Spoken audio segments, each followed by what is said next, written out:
রায়দিঘি গ্রামের জঙ্গলের মাঝে ছোট একটা কুয়ো ছিল। কুয়োটি ছিল অনেক পুরনো। কেউ সেই কুয়োর পানি খেত না, কারণ কুয়োটির চারিপাশে ছিল ময়লা আবর্জনায় ভর্তি। একদিন ওই কুয়োর পাশ দিয়ে এক বৃদ্ধ লোক কাঁদতে কাঁদতে যাচ্ছিল। আমি বৃদ্ধ, কাজ করতে পারি না, এই জন্য আমাকে আমার ছেলে বউ তাড়িয়ে দিল। কোথায় যাব এখন আমি এই অসুস্থ শরীর নিয়ে? কি দিয়ে ওষুধ কিনে খাবো? তেমন টাকাও নেই কাছে। কি করব এখন আমি? এমন সময় বৃদ্ধ একটা পাখিকে কুয়োর ওপরে বসে থাকতে দেখে। তোর মতো যদি আমি পাখি হতাম, তাহলে হয়তো আমায় এত কষ্ট করতে হতো না। দাদু, তোমাকে দেখে তো মনে হচ্ছে তোমার শরীর অনেক খারাপ। এ কি, তুই কথা বলতে পারিস? কি সুন্দর করে কথা বলছিস রে তুই। হ্যাঁ গো হ্যাঁ, আমি কথা বলতে পারি। এই কুয়োর পানি খেয়ে আমি মানুষের মতো কথা বলতে পারি। এই কুয়োর ময়লা পানি তুই খেয়েছিস? কত পুরনো এই কুয়ো! এই কুয়োটা ময়লা দেখলে কি হবে? এই কুয়োর পানি কিন্তু অনেক সুস্বাদু। এই কুয়োর পানির অদ্ভুত গুণও আছে। কি গুণ আছে এই পানির? কেউ যদি তার কোনো মনের ইচ্ছে নিয়ে পানি পান করে, তাহলে তার সেই ইচ্ছে পূরণ হয়ে যায়। এই কুয়োর পানি পান করলে আমি সুস্থ হয়ে যেতে পারবো? কেন পারবে না? এই পানি মানুষের মধ্যে সব ধরনের রোগ দূর করতে পারে। এই কুয়ো স্বয়ংক্রিয়ভাবে রোগ দূর, আর তার পানিতে অদ্ভুত শক্তি রয়েছে। এই পানি খেয়ে কেউ কোনো কাজে বের হলে সে সেই কাজে সফল হয়। তাহলে আমি একটু এই কুয়োর পানি খেয়ে দেখি। বৃদ্ধ কুয়োর পানি খায়, সাথে সাথেই বৃদ্ধ সম্পূর্ণ সুস্থ হয়ে যায়। বৃদ্ধ কুঁজ থেকে সোজা হয়ে যায়। সত্যি সত্যি তো মনে হচ্ছে আমি সম্পূর্ণ সুস্থ হয়ে গেছি। তোমাকে অনেক ধন্যবাদ টিয়া পাখি। আমাকে আমার ছেলে আর ছেলের বউ আর কিচ্ছু বলতে পারবে না। এখন আমি চলে যাই। যারা অসময়ে তোমাকে বাড়ি থেকে বের করে দিয়েছে, তাদের কাছে কেন যাবে তুমি? তুমি বরং এখানে ছোট একটা ঘর তৈরি করে থাকো। আর যারা বিপদে পড়বে, তাদেরকে এই কুয়োর কথা বলে সাহায্য করো। তুমি ঠিকই বলেছো টিয়া পাখি, কিন্তু আমি একা একা কিভাবে ঘর তৈরি করব? আমি তোমাকে সাহায্য করব।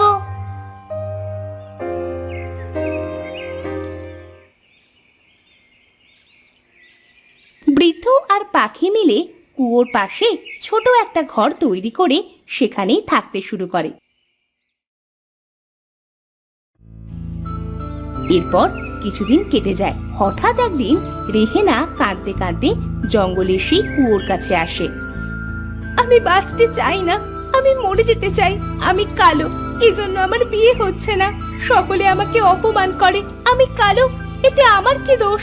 আজ আমি এই কুয়োতে ঝাঁপ দিব। আরে, আমি পানিতে না ডুবে পানিতে ভেসে উঠলাম কিভাবে? পানিতে ডুবতেছি না কেন আমি?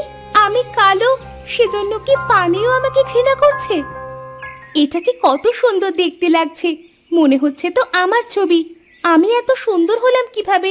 কি অদ্ভুত এই কুয়োটা! আমি মরতে আসলাম আর আমাকে সুন্দর বানিয়ে দিল।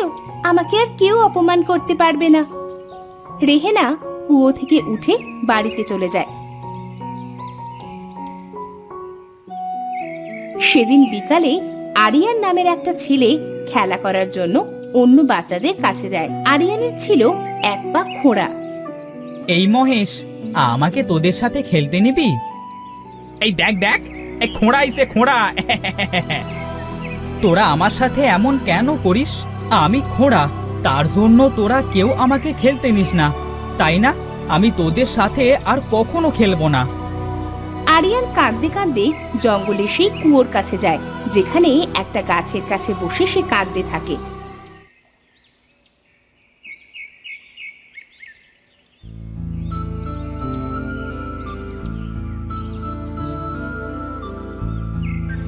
এ কি দাদু ভাই, তুমি কাঁদছো কেন? আমি খোঁড়া, তার জন্য কেউ আমাকে খেলতে নেয় না, সবাই আমাকে তাড়িয়ে দেয়। তাই বুঝি? তুমি কেঁদো না, আমি তোমাকে একটু পানি দিচ্ছি। এই পানিটুকু খেয়ে নাও, দেখবে তুমি সম্পূর্ণ সুস্থ হয়ে গেছো। সত্যি বলছেন আপনি? তখন সবাই আমাকে খেলতে নেবে? কেন নেবে না? খেলতে অবশ্যই নেবে।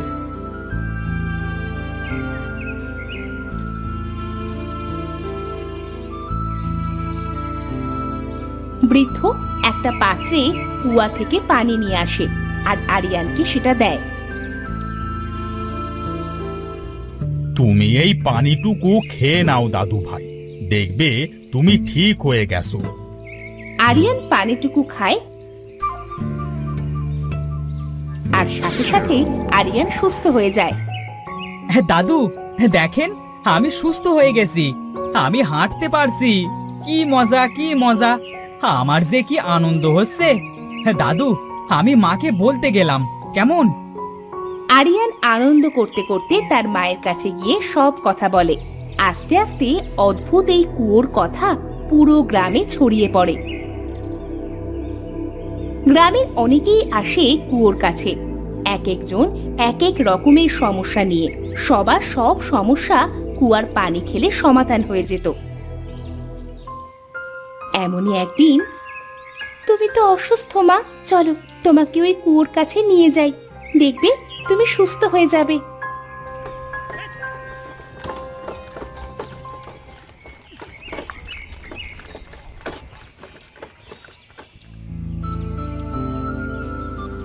এই কুয়ো, আমার মাকে সুস্থ করে দাও না, আমার মায়ের শরীর খুব খারাপ, মা ছাড়া যে আমার কেউ নেই। শুনেছি তুমি নাকি সবার রোগ দূর করে দিচ্ছ, আমার মাকে সুস্থ করে দাও না। কি হয়েছে মা, তুমি এভাবে কাঁদছো কেন? আমার মায়ের শরীর খুব খারাপ, শুনেছি এই কুয়ো নাকি সবার সমস্যা দূর করে দেয়, তাই কুয়াকে বলছি আমার মাকে সুস্থ করে দিতে। এই কুয়োর পানি খেলেই তোমার মা সুস্থ হয়ে উঠত, কিন্তু হঠাৎ আজ দুদিন এই কুয়োর পানি শুকিয়ে গিয়েছে। আমার কাছে অল্প একটু পানি আছে, তুমি সেটুকু তোমার মাকে খাইয়ে দাও, দেখবে তোমার মা সুস্থ হয়ে গেছে।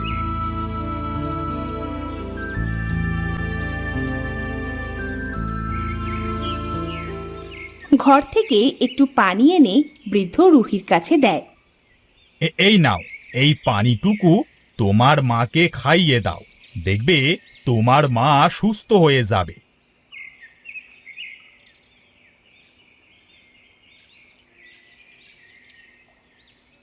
দাদু, আমার মা তো সুস্থ হলো না, এখন কোথায় নিয়ে যাব আমার মাকে? তোমার মা কেন সুস্থ হলো না সেটা আমি জানি না, হয়তো হয়তো কুয়ো তার জাদু বন্ধ করে দিয়েছে।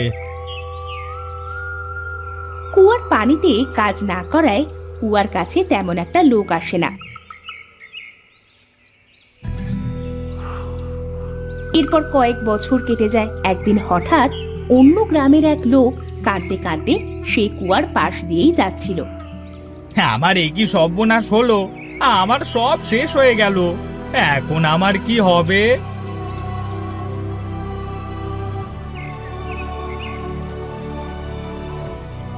কি হয়েছে বাবা, তুমি এভাবে কাঁদছো কেন? আমার বাড়িতে আগুন ধরে গেছে, আমার যে সব শেষ হয়ে গেল, এখন আমি কি করব? আমি যে খুব গরিব, বাড়িটা সারা যে আমার কিছুই নেই। আগের মতো যদি এই কুয়োয় পানি থাকতো তাহলে হয়তো তোমাকে সাহায্য করতে পারতাম, এখন তো এই কুয়োয় পানি নেই, কি করে সাহায্য করব তোমাকে? সাহায্য করবার সাথে এই কুয়োর কি সম্পর্ক চাচা? এটা কোনো সাধারণ কুয়ো নয় বাবা, এটা এক অদ্ভুত কুয়ো। এর পানি যদি তুমি নিয়ে যে তোমার বাড়িতে ছিটিয়ে দিতে পারতে তাহলে হয়তো সব ঠিক হয়ে যেত। দিন না চাচা, আমাকে একটু পানি। জানি না হঠাৎ করে কিভাবে এই কুয়োর পানি শেষ হয়ে গেছে, এখন আর এই কুয়োয় কোনো পানি নেই, আর এই কুয়োর পানিতে কোনো কাজও করে না। আসলে আমার কপালটাই খারাপ চাচা, তাই তো কোনো ভালো কিছু আমার কপালে থাকে না। কাঁদতে কাঁদতে মাহিমের একটা হাত কুয়াতে গিয়ে পড়ে, সাথে সাথে কুয়ো পানিতে ভরে যায়। কি হলো? এই কুয়োতে এত পানি এলো কোথা থেকে? ধন্যবাদ তোমাকে মাহিম, তুমি আমার প্রাণ ফিরিয়ে দিয়েছো। তুমি কিভাবে কথা বলছো? আমি কথা বলতে পারি। এতদিন আমি ঘুমন্ত অবস্থায় ছিলাম কারণ কিছু অসৎ চোর আমার কুয়ো থেকে পানি চুরি করে নিয়েছিল অসৎ কাজে লাগাবে বলে। তখন থেকেই আমার কুয়োর সব পানি শুকিয়ে গেছে। তাহলে এখন এত পানি কোথা থেকে এলো? মাহিমের জন্যই আমার কুয়োতে পানি এসেছে। একজন সৎ ভালো মানুষের আশায় ছিলাম, কারণ তার ছোঁয়ায় আমি আবার আগের মতো হতে পারতাম। আমার সেই আশা আজ পূর্ণ হলো। মাহিমের জন্য আজ তুমি তোমার পানি ফিরে পেলে, তাই তো? হ্যাঁ তাই। মাহিম, তুমি এখান থেকে যতটুকু পারো পানি নিয়ে যাও, দেখবে তোমার সব দুঃখ কষ্ট দূর হয়ে যাবে।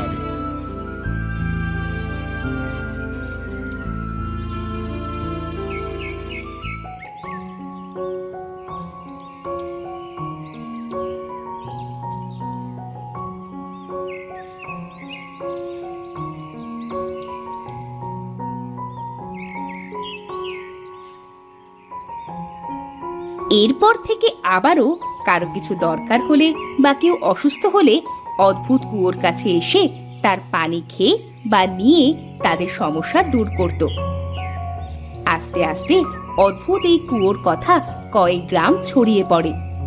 এরপর থেকে দূর দূরান্ত থেকে লোক আসতো অদ্ভুত এই কুয়োর পানি খেয়ে তাদের সমস্যা দূর করতে। এরপর আর কখনোই আর এই অদ্ভুত কুয়োর পানি শুকিয়ে যায়নি।